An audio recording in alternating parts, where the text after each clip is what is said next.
Well, how you doing, folks? It's a brand new day. It's Saturday and no hangover, so we're gonna fix that. I always try to remember the date, and I don't know. It's like the 4th or 5th.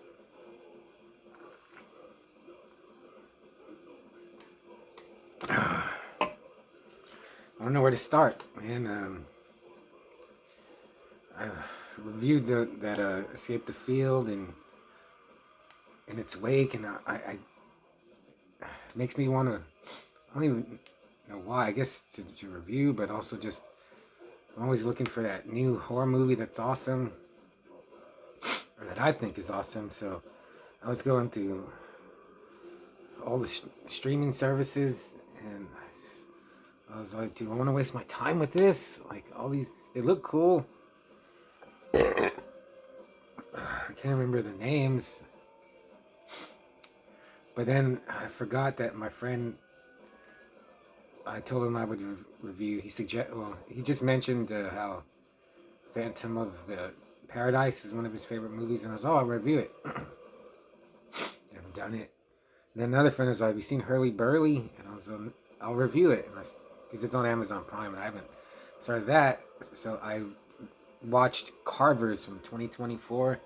Wrote down a few notes. Man, before I forget,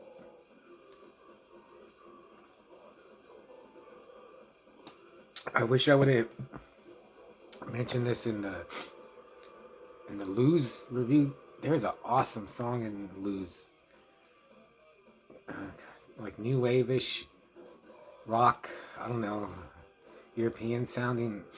I would like to find out what that is. So I reviewed Carved from 2024, a Hulu original, I guess. Hulu's okay. It's got, and they had Prey. I think they had the new Hellraiser movie. They had a lot of lame stuff, just kind of uh, average. I've seen a couple of just really middle of the road action movies on there. But Carved, like the trailer looked cool. A friend sent it to me, and I watched it. It's written and directed. I didn't even write. Oh, Justin Harding, I guess he wrote and directed it. It's his first film. He's made some short films, and I mean, check out the trailer. Um, it's a killer pumpkin. It's like a chemical waste that brings a pumpkin to life. It looks cool, but the first like 20, 30 minutes, this movie just wants to be a comedy so bad, and it just everything is everything is a joke. Almost not everything, but it just seems like everything is a punchline or just a smart comment to elicit laughter. There was one I can't remember it did, but and I guess people complain about Deadpool. The Deadpool movies do that, but I like the Deadpool movie, so it doesn't bother me. This is really starting to grate on me, and I was like, man, this is not a horror movie. This is just a comedy with just a comedy, basically. But then the pumpkin and the guy who finds the pumpkin in the field, he actually seems like maybe in real life. I didn't look him up, but he's kind of like this, and that's why they chose him. But he's just so like, oh, it's like a Napoleon. He's like Napoleon Dynamite, like a stoner, and just he wasn't too annoying, but it did annoy me.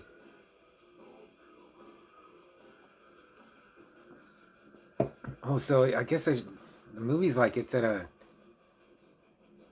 what do you call it when it's like they pretend it's olden times and they put on plays and you go like a Renaissance fair kind of, or more like Sleepy Hollow-ish. Like you go there and it's Halloween and it's set in 1994, I think, which I totally forgot.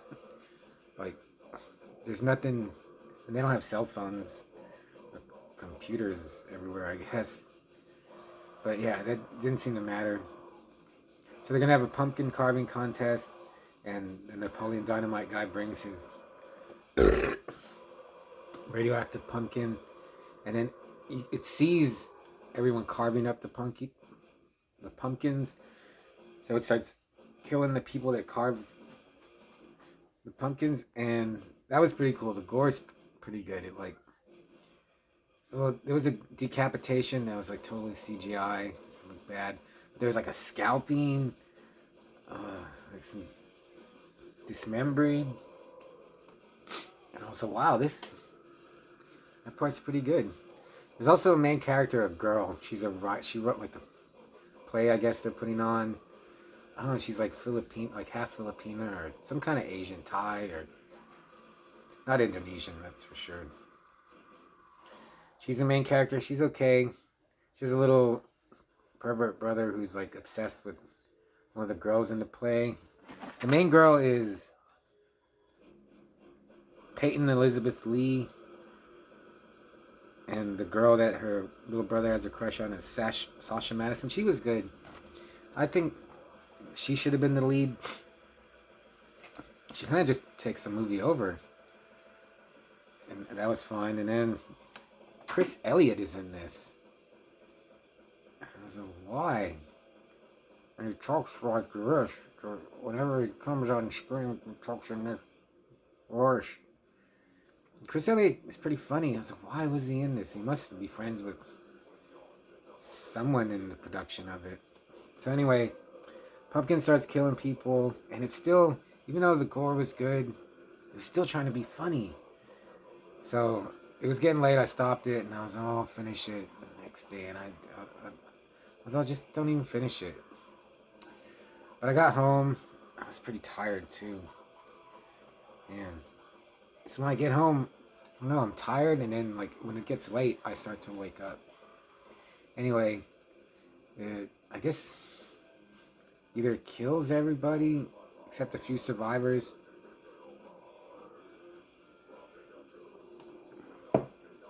So they're like hiding in a barn. There's like 7 or 8 of them, and then it got a lot better. Like I liked that. Like it wasn't a cabin. I was like, there's a killer pumpkin outside, and they're scared to run away. I just kept thinking, just run in different directions. It'll get one of you or a couple of you, but most of them will be able to get away. But they don't. I guess they're all scared, but they want to save each other. Again, still a lot of humor. But that part, I was surprised. I was, oh, this is getting better. And then they do some, yeah, they do some pretty inventive things to fight the pumpkin. But also, like, when it got to the hour mark, I was like, it seems like it's going to end. And there's another 30 minutes. I was like, what's going to happen?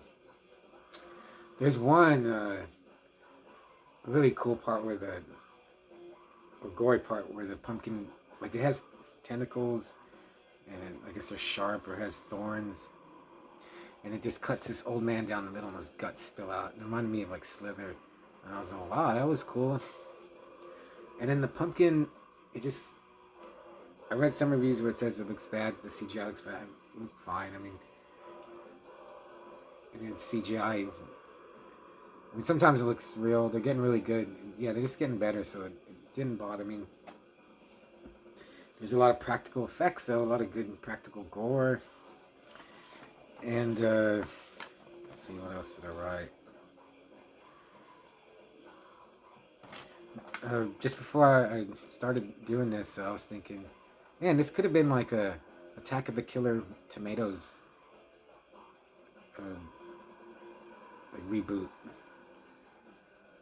And I was like, that might have made it better. And overall, like, I thought it was okay, but then I thought if I would have found this at Dollar Tree for like $1.25, I would think this was really good and it was awesome. But I don't know if the fact that it's on Hulu kind of like degrades it for me. But overall, I did like it. It's just the constant like trying to be funny. Like I was like, man, just stop it, because it just like kind of detracts. It's not a horror movie. It's just a gory, gross comedy. Oh yeah, DJ Qualls is in this. I don't know if you know who he is. He was good. He actually grounded the movie, made it a little more dramatic when he's in it. So yeah, even when I was watching it, this is like a really mixed bag. Some reviews say it's just garbage. Some of them I liked it. I mean, what do you expect from a Killer Pumpkin movie?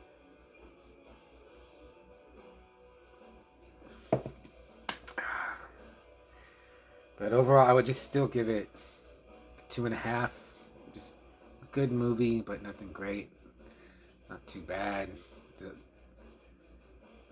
there's a lot of characters.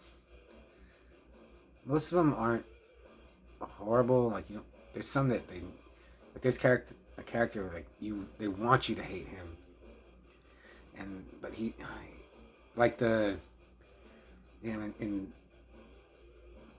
the Dawn of the Dead remake, the guy from Modern Family, the dad, like how they wanted you to hate him.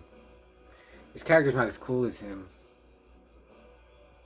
Just a lot of cliches and tropes and just stuff you've seen before, like with the plot and the characters. But yeah, and I was watching it also as like 80s horror are not like this. It's just so much comedy is interjected into these new movies. I always thought it's because they can't, or they don't know how to be scary. But me, I think trying to be funny is even harder. It's just constant, like just throwing jokes or phrases at you. But the gore made up for it. The pumpkin looked cool. So yeah, Carvers. If you have Hulu and it's a monster movie, so that's cool. But that's it. But I wanted to show you. So went to the library. I got the 2018 Breeders album. I didn't even know Breeders come back, but I got this 3-disc Blondie set. I only know the hits from Blondie. I don't know how much you're into Blondie, and I've always liked those songs, but I've never listened to her other stuff. I mean, their other stuff. It's not her So this is Against the Odds, 1974 to 1982. I didn't know Blondie went back that far. I mean, and then my friend, really good friend from work, gave me a digital gift card from Barnes and Noble, and I was like, man, I looked at it, I really appreciate it, but I was like, I have to download, because it said get the app, and I was like, oh my god, am I going to have to download something and fill out a bunch of, or just do stuff to redeem this card? Fortunately, no. They just scan it. So I went to Barnes and Noble, and Barnes and Noble sucks pretty much.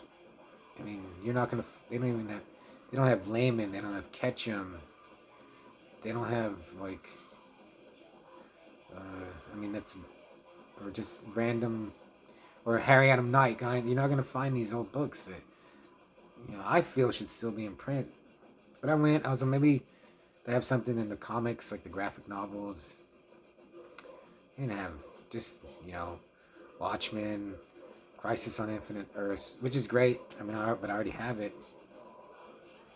They had a Turtles collection, Teenage Mutant Ninja Turtles, best of, and it had I almost got that because it had 3 or 4 stories from the 80s from Eastman and Laird in color. Oh, I flipped through it, dude. Their art is so awesome. If it would have been just all Eastman and Laird, selected tales from them, I would have gotten that. But it didn't. So I went to the horror section.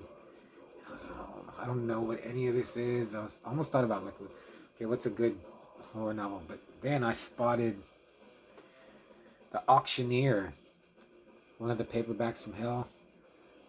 And I was like, holy crap. So I was like, do they have any more? So I found The Auctioneer, Let's Go Play at the Adams. I've heard this book's pretty messed up. and When Darkness Loves Us. Definitely like, as I was I haven't read Paperbacks from Hell, but it talks about all the great paperback art from the horror novel paperback art from the 80s. These aren't that great. I mean, hopefully the stories are good, but these covers are like okay, not so great compared to like some of the stuff I've seen or that I fortunately still have on paperback. Man, but it's just awesome that there's a way that these old books can still, sneak into modern stores. So man, I was just overjoyed. And they gave me my friend gave me $50. This was 58, so I just had to pay the $8. And then I went to the magazine section. They have they still have Horror Hound. I didn't see Rue Morgue.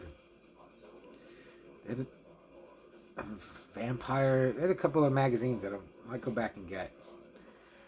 But Carved, yeah, check it out. But oh man, I'll just tell you next time. I'll see you.